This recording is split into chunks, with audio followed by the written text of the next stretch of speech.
अस्सलाम वालेकुम, आदाब। मैं शहबाज। 1TB खबरनामे में आपका खैर मकदम है। आगे बढ़ने से पहले नजर डालेंगे सुर्खियों पर।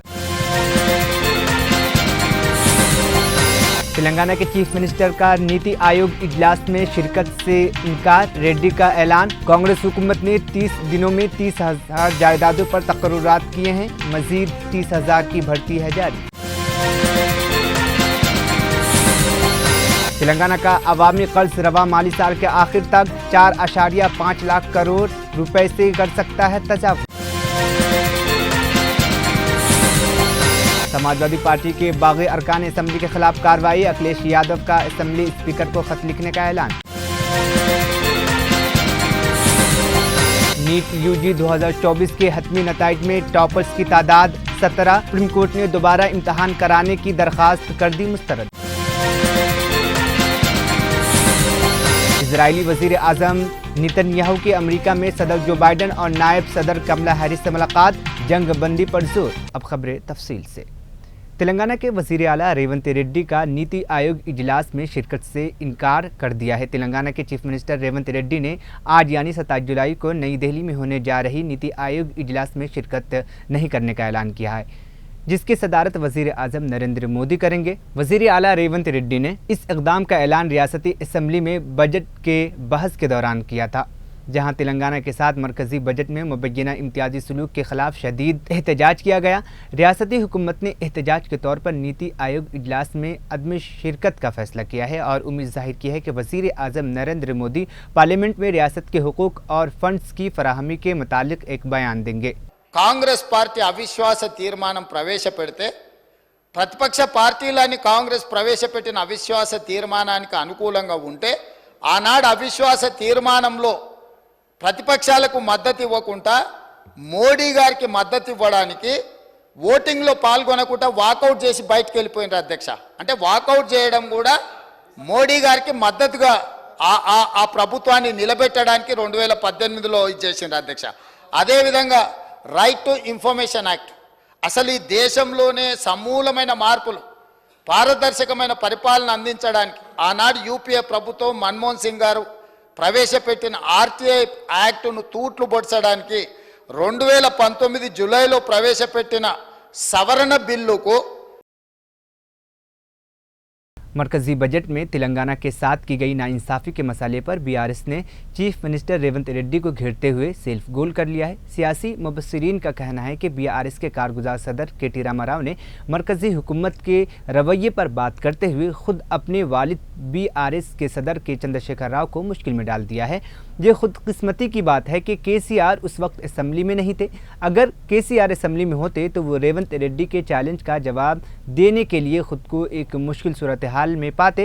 वजीर आला रेवंत रेड्डी ने केटीआर के मशवरे का जवाब देते हुए कहा कि अगर केसीआर के साथ शामिल हो तो वो नए दिल्ली में भूख हड़ताल करने के लिए तैयार हैं, ताकि मरकज पर दबाव डालकर तेलंगाना के साथ इंसाफ कराया जा सके। ये सूरत हाल बीआरएस के लिए हैरान कुन रही और उसने पार्टी के अंदर इख्तलाफात और चैलेंज को उजागर किया। याद रहे कि बीआरएस के साबिक वजीर जगदीश रेड्डी ने भी असेंबली में बरक़ी खरीदारी के मसले पर कांग्रेस के इल्ज़ामात के जवाब में तहक़ीक़ात का चैलेंज दिया था, जिसके बाद हुकूमत ने अदालती कमीशन तकर्रुर किया था। इस पर मज़ीद कार्रवाई की तवक्को की जा रही है, जिससे बीआरएस के दाखिली सियासत और हुकूमती उमूर पर मज़ीद असरात मुरत्तिब हो सकते हैं।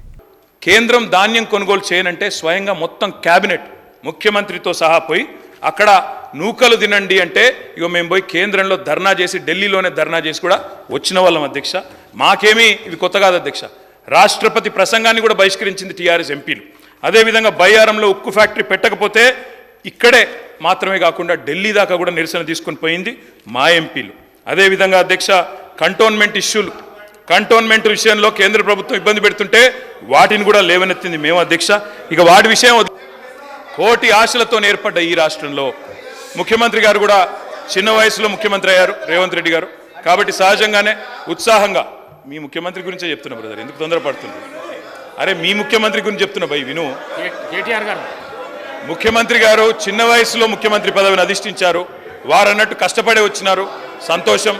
I congratulate you Revanth Reddy గారు. రేవంత్ రెడ్డి గారికి కూడా ఉత్సాహంగా వారు పాపం చాలాసార్లు ప్రధానమంత్రిని, ముఖ్యమంత్రుల్ని, అక్కడ కేంద్ర మంత్రుల్ని కలిసినారు, కలిసి కూడా రిప్రజెంట్ చేసినారు అధ్యక్ష. ఎన్నో విజ్ఞాపనలు, ఎన్నో వినతి పత్రాలు మేమిచ్చినట్టే మీరు కూడా ఇచ్చిన రేవంత్ రెడ్డి గారు, కానీ న్యాయం మీకు కూడా జరగలేదు. మేము చెప్పేది అదే, మొదటి నుంచి చెప్పేది అదే. ప్రొఫెసర్ జయశంకర్ గారు అధ్యక్ష ఎప్పుడు చెప్పేటోళ్ళు, యాచిస్తే రాదు తెలంగాణ, శాసిస్తే వస్తుంది అని చెప్పేటోళ్ళు అధ్యక్ష. ఇప్పుడు కూడా అదే చెప్తా ఉన్నాం తెలంగాణ ప్రజలకి, యాచిస్తే రాదు, శాసించే స్థితిలో తెలంగాణ ఉండాలి అధ్యక్ష. అందుకే మేము చెప్పేది అధ్యక్ష, ఆనాడు మేము సహకారం అందించిన కేంద్ర ప్రభుత్వానికి, సమరం సాగించిన తెలంగాణ ప్రయోజనాల కోసమే తప్ప ఏ రకమైన లాలూచి కానీ వ్యక్తిగతమైన ప్రయోజనాల కోసం కానీ రాజీ పడలేదు అధ్యక్ష. అధ్యక్ష 7 మండలాలు గుంజుకున్నప్పుడు నిరసించింది మేమే, నిరసన చెప్పింది మేమే. ఒక్కసారి నేను అడుగుతా ఉన్నా అధ్యక్ష, 10 ఏళ్లలో మీరు 5 ఏళ్ళు కేంద్రంలో ఎంపీగా ఉన్నారు, ఒక్కటంటే ఒక్కరోజు గొంతు విప్పినరా అధ్యక్ష? ఎన్నడన్నా తెలంగాణ రాష్ట్రానికి రావాల్సిన హక్కుల గురించి పార్లమెంట్లో ప్రసంగించినరా అధ్యక్ష? హైకోర్టు విభజన ఏం సబ్జెక్ట్ మాట్లాడుతున్నారు సార్, ఎందుకు డిస్టర్బ్ చేస్తారు? ఏం పద్ధతి? తీర్మానం ఏం పెట్టిండ్రు అది మాట్లాడండి. తీర్మానం పెట్టనే లేదు సార్. ఎక్కడ పెట్టిరు తీర్మానం? తీర్మానం ఎక్కడ పెట్టిరు? సీఎం గారు చెప్పిన దానికి ఏడ తీర్మానం ఏడ పెట్టిరు సార్? నోటి మాటలతో. तेलंगाना के वज़ीर आला रेवंत रेड्डी ने जुमा के रोज़ कहा कि उनकी कांग्रेस हुकूमत ने बरसर इक़्तिदार आने के बाद सिर्फ 90 दिनों में 30,000 जायदादों पर तक़र्रुरात किए हैं और हुकूमत के पहले साल में मज़ीद 30,000 जायदादों पर तक़र्रुरात का अमल जारी रहेगा। वज़ीर आला रेवंत रेड्डी ने ऐलान किया कि दिसंबर में हुकूमत के इक़्तिदार में आने के बाद 30,000 नौजवानों को मुलाज़मतें फ़राहम की गई। मज़ीद 30,000 जायदादों पर तक़र्रुरात के लिए एलामिया जारी कर दिया गया है। वज़ीर आला रेवंत रेड्डी ने बताया कि कांग्रेस हुकूमत की तश्कील के बाद 1 साल के अंदर 60,000 जायदादों पर तक़र्रुरात के लिए संजीदा कोशिश कर रही है। उन्होंने हालिया तलबा और नौजवानों के एहतजाज का हवाला देते हुए कहा कि एहतजाज करने की ज़रूरत नहीं है, बल्कि वज़रा से मिलकर अपने मसाइल बयान करें। उन्होंने मज़ीद कहा कि हुकूमत इन मसाइल के जल्द अज जल्द यकसोई के लिए हर मुमकिन कोशिश करेगी और ये कि अलहदा तेलंगाना की जद्दोजहद में तलबा और नौजवान की मेहनत काबिल सताइश है। रेवंत रेड्डी ने साबिक़ BRS हुकूमत पर इल्ज़ाम आयद किया कि वो नौकरियों की तख्लीक में नाकाम रही है, जिसकी वजह से नौजवानों की तवक्कात पूरी नहीं हो सकी। तेलंगाना की माली हालत पर नज़र रखते हुए ये अंदाज़ा लगाया गया है कि रवा माली साल के आखिर तक रियासत का कुल अवामी कर्ज 4,50,910 करोड़ रुपए से तजावुज़ कर सकता है, जबकि कर्ज का GSDP तनासुब 27.04% रहेगा। माली साल 2024 के इख्तिताम पर रियासत का कर्ज 4.01 लाख करोड़ रुपए था, जो माली साल 2025 में 4.50 लाख करोड़ रुपए तक पहुंच सकता है। बजट के तखमीनों के मुताबिक कांग्रेस हुकूमत ने खुले बाजार से 57,112 करोड़ रुपए, मरकज़ी हुकूमत से 3,090 करोड़ रुपए और दीगर कर्जों से 1,000 करोड़ रुपए इकट्ठे करने की तजवीज़ दी है। माली साल 24 के बजट तखमीनों के मुताबिक खुले बाजार में कुल कर्ज 3,58,541 करोड़ रुपए है, जो कि माली साल 24 में 3,14,546 करोड़ रुपए था। मरकज़ी हुकूमत के तरफ से पिछले साल 18,057 करोड़ रुपए का कर्ज लिया गया था, जबकि माली साल 25 में इसका तखमीना 21,559 करोड़ रुपए लगाया गया है। खुद मुख्तार इदारों का कर्ज माली साल 24 में 13,095 करोड़ रुपए से कम होकर माली साल 25 में 11,058 करोड़ रुपए तक पहुंच सकता है। मरकजी ममलिकती वज़ीर दाखिला बंडी संजय कुमार ने तेलंगाना के कांग्रेस हुकूमत पर शदीद तनकीद करते हुए कहा है कि कांग्रेस ने रियासती बजट और 6 जमानतों को गधे का अंडा समझकर पेश किया है। बंडी संजय कुमार ने वज़ीर खजाना भट्टी विक्रमार्का से सवाल किया है कि आया उन्होंने एक मालियाती बजट पेश किया है या कर्ज की बजट की तफसीलात फराहम की है। उनका कहना था कि वज़ीर खजाना ने अपने वादों से पीछे हटते हुए इस बात का इशारा दिया है कि रियासत का कर्ज इतना ज़्यादा है कि कांग्रेस हुकूमत अपनी यकीन दहानियों पर अमल नहीं कर पाएगी। उन्होंने मज़ीद कहा कि कांग्रेस हुकूमत रियासत के कर्ज दारों के मसाले से तवज्जो हटाने के लिए मरकज़ पर इल्ज़ाम लगा रही है और 6 जमानतों पर बहस से पीछे हटने की कोशिश कर रही है। మన వన్నేంటి వాడి గాడిద గుడ్డ చెప్పండి, ఆ రాష్ట్రం ఇవాళ చెప్పండి, దానికి సమాధానం చెప్పాల్సిన అవసరం ఉంది. వాళ్ళ పూర్తిగా ఈ బడ్జెట్ 64+8 గాడిద గుడ్డ ఇంకే గుడ్డో మీరు చెప్పాలి. 6 గ్యారెంటీలు ప్లస్ బడ్జెట్ గాడిద గుడ్డ ఏ గుడ్డు పట్టుకొని తిరుగుతారో మీరు ప్రజలు తిరగాలి. మీ బడ్జెట్ లోపల జిల్లాల పేర్ల ప్రస్తావన లేదు. 100 समाजवादी पार्टी के सरबराह अखिलेश यादव ने ऐलान किया है कि वो राज्यसभा इंतखाबात से कबल ही बीजेपी के हक में क्रॉस वोटिंग करने वाले पार्टी के बागी अरकान असम्बली के खिलाफ असम्बली की रुकनीत खत्म करने के लिए स्पीकर को खत लिखेंगे। प्रेस कॉन्फ्रेंस के दौरान अखिलेश यादव ने कहा कि बागी अरकान की रुकनीत खत्म करने की बुनियाद सिर्फ क्रॉस वोटिंग नहीं होगी, बल्कि उनके लोकसभा इंतखाबात के दौरान की गई पार्टी मुखालिफ सरगर्मियों को भी मद्देनजर रखा जाएगा। उन्होंने बताया कि समाजवादी पार्टी के 7 अरकान असम्बली जिन्होंने राज्यसभा इंतखाबात में बीजेपी के हक में वोट दिया था, उनके खिलाफ कार्रवाई की जाएगी। इन अरकान में रुकन असम्बली मनोज पांडे, अभिषेक सिंह, रुकन असम्बली राकेश प्रताप सिंह, रुकन असम्बली विनोद चतुर्वेदी, रुकन असम्बली पूजा पॉल, रुकन असम्बली राकेश पांडे और रुकन असम्बली आशुतोष मौर्य शामिल है। अखिलेश यादव ने वजाहत की है कि अमेठी के रुकन असम्बली महाराजी देवी की गैर हाजिरी भी बीजेपी की मदद की एक अलामत के तौर पर देखी गई है। प्रेस कॉन्फ्रेंस के दौरान अखिलेश यादव ने पल्लवी पटेल के वजीर आला योगी आदित्यनाथ से मुलाकात के हवाले से पूछे गए सवाल का जवाब देते हुए कहा कि उनके खिलाफ कोई कार्रवाई नहीं की जाएगी क्योंकि वो पीडीए के ख़ानदान से ताल्लुक़ रखती है।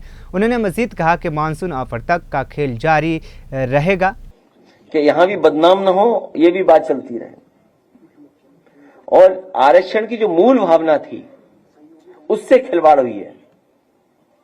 मूल भावना से अब कंपटीशन खत्म कर दिया इस बीजेपी ने कंपटीशन खत्म कर दिया, सबको अपनी जगह बांध दिया। इसीलिए जाति जनगणना हो और आबादी के हिसाब से नौकरी मिले, उसके लिए समाजवादी लोग काम करते रहेंगे और लड़ते रहेंगे। ये कोई छोटी लड़ाई नहीं है, बहुत लंबी लड़ाई है, क्योंकि मूल भावना से खिलवाड़ इसलिए हो रही है कि जो पिछड़े, दलित, वंचित, शोषित और जिसके लिए हमारे तमाम लोगों ने संघर्ष किया, बाबा साहब भीमराव अंबेडकर जी ने संविधान में व्यवस्था बनाई, ज्योतिबा फूले और साहूजी महाराज के बारे में आज जब हम लोग कह रहे हैं, बात याद कर रहे हैं, 26 जुलाई कब आरक्षण की व्यवस्था लागू हो रही थी, सोचिए उस समय से लड़ाई चल रही है। तो ये जो हमारी मूल भावना से खिलवाड़ करने का काम बीजेपी के लोग कर रहे हैं। कभी भी बीजेपी पिछड़े, दलित, पीडीए परिवार को हक सम्मान नहीं दे सकती। मिल्कीपुर जीतने के लिए बीजेपी फोकस है, 4 मंत्रियों को लगाया गया, जिम्मेदारी दी गई है। जनता मिल्कीपुर से बहुत अच्छी तरह हराएगी। हम तो चाहते हैं कि जो बॉडी है, जो हमारी संस्था है, न्याय देगी हमें, विधानसभा से हमें न्याय मिलेगा। जो हमारी विधानसभा है वो न्याय देगी कि ऐसे लोग जिन्होंने समाजवादियों को धोखा दिया उनकी संस्था खत्म करे। उसके लिए बाकायदा लिख करके देंगे। अब ये नहीं बताया जाएगा कानून ये नहीं, कानून ये नहीं। आपने सबने देखा बीजेपी की मदद की उन्होंने नहीं की? बताओ आप लोग, बताइए, कैमरे पे हैं सब हमारे खिलाफ बोलते थे, हैं? नहीं, वो सब खिलाफ है, बीजेपी में चलेंगे वो सब, हैं? किसको? तो ये लोकतंत्र में बेईमानी है। ये तो कह रहे हैं संविधान की धज्जियां उड़ा रहे हैं लोग। मतलब बेईमानों को बनाएंगे उपाध्यक्ष, बताइए आप। सर, मीरापुर सीट को लेकर के आरएलडी कह रही हूँ, कभी समाजवादी पार्टी की सीट थी ही नहीं और अब मीरापुर की सीट जो है आरएलडी जीत के जाएगी, इस पे आप क्या कहना चाहेंगे? ये कौन दल क्या कह रहा है? छोड़िए इन बातों, कुछ नहीं है। 1902 में हाँ, मुख्य मुद्दे वही हैं जो लोकसभा में आपको दिखाई दे रहे हैं। इसलिए एक बार फिर पिछड़ों को 1902 में 50% आरक्षण मिला था। अभी कब तक पिछड़ों को उनका पूरा हिस्सा मिलेगा आजादी के बाद? मैंने अपने पत्रकार साथियों से भी कहा कि जो आरक्षण की मूल भावना थी उससे खिलवाड़ भारतीय जनता पार्टी कर रही है और वो लगातार इस प्रयास में रहती है कि आरक्षण न देना पड़े उन्हें। आखिर में सुर्खियां एक बार फिर। तेलंगाना के चीफ मिनिस्टर का नीति आयोग इजलास में शिरकत से इनकार, रेड्डी का ऐलान। कांग्रेस हुकूमत ने 30 दिनों में 30,000 जायदादों पर तकर्रुरात किए हैं, मजीद 30,000 की भर्ती है जारी। तेलंगाना का अवामी कर्ज रवा माली साल के आखिर तक 4.5 लाख करोड़ रुपए से कर सकता है तजावुज़। समाजवादी पार्टी के बागी अरकान असम्बली के खिलाफ कार्रवाई, अखिलेश यादव का असम्बली स्पीकर को खत लिखने का ऐलान। नीट यूजी 2024 के हतमी नताइज में टॉपर्स की तादाद 17। सुप्रीम कोर्ट ने दोबारा इम्तहान कराने की दरखास्त कर दी मुस्तरद। इजरायली वजीर आजम नेतन्याहू की अमेरिका में सदर जो बाइडन और नायब सदर कमला हैरिस से मुलाकात, जंग बंदी पर जोर। खबरनामा यहीं पर इख्तिताम पसीद हुआ। मुझे दीजिए इजाज़त, फिर होगी कल मुलाकात। अल्लाह हाफिज़।